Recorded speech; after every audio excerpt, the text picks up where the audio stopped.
السلام عليكم أصحابتنا هودا inooga xiran waa Saki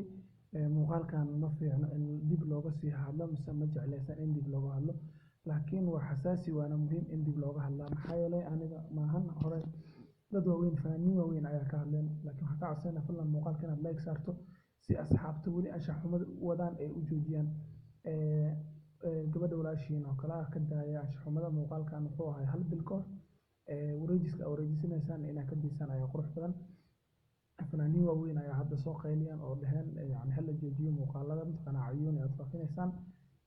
gabadha waa gabar bini aadan ma fahmaysiin wax walba ayaa dhici kara wax walba ayaa laga filan karaa ka joojiyo waxyaabaha aad faafinaysaan fadlan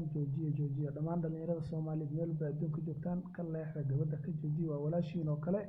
waadna mahadsantiin fariinta heerta ayaa ila wadaagayna balnada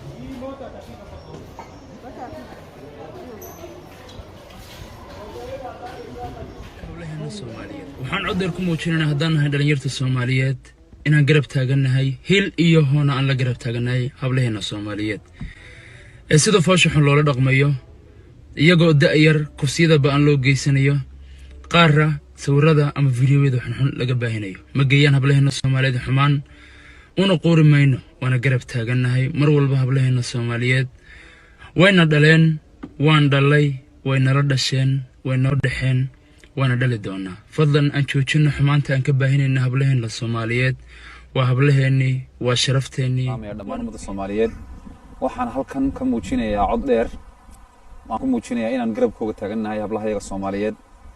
ee fiidiyowyada anshax xumada ah iyo sawirada anshax xumada laga gudbinayo iyo kufsiga iyo waxyaalaha aan loo baahnayn in lagu sameeyo dumarka Soomaaliyeed anigoo ku hadlaya magaca fanaaniinta Soomaaliyeed waxaan halkan ka muujinayaa inaanu garabkooga taaganahay oo aanay geeyin xumaatada inta leeg waayo mar wayna dhaleen mar wayna la dhasheen mar waynu dhalnay marka waxaan halkan ka sheegayaa oo aad uga xumahay waxyaalahaas oo kale